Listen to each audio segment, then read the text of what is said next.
Leviticus 5. If anyone sins because they do not speak up when they hear a public charge to testify regarding something they have seen or learned about, they will be held responsible.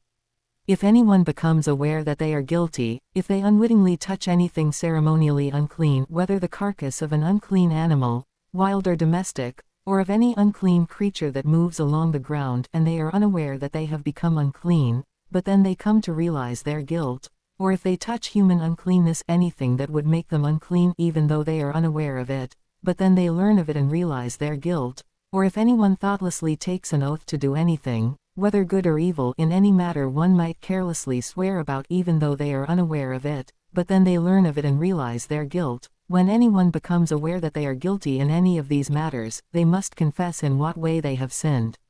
As a penalty for the sin they have committed, they must bring to the Lord a female lamb or goat from the flock as a sin offering, and the priest shall make atonement for them for their sin.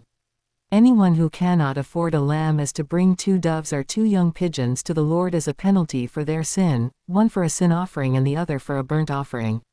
They are to bring them to the priest, who shall first offer the one for the sin offering.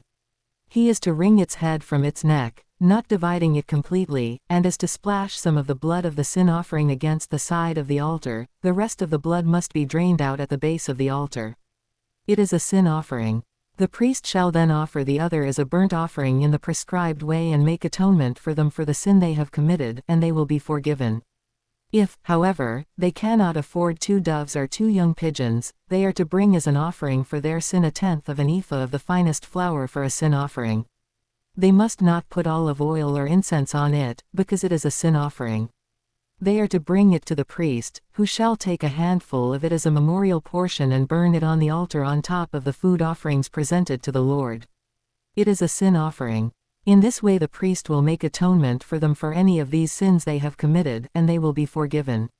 The rest of the offering will belong to the priest, as in the case of the grain offering.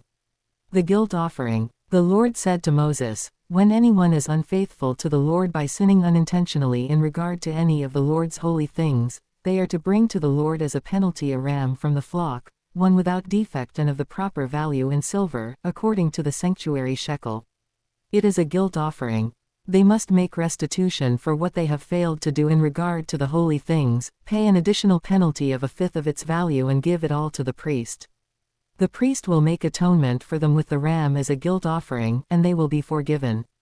If anyone sins and does what is forbidden in any of the Lord's commands, even though they do not know it, they are guilty and will be held responsible. They are to bring to the priest as a guilt offering a ram from the flock, one without defect and of the proper value. In this way the priest will make atonement for them for the wrong they have committed unintentionally, and they will be forgiven. It is a guilt offering. They have been guilty of wrongdoing against the Lord.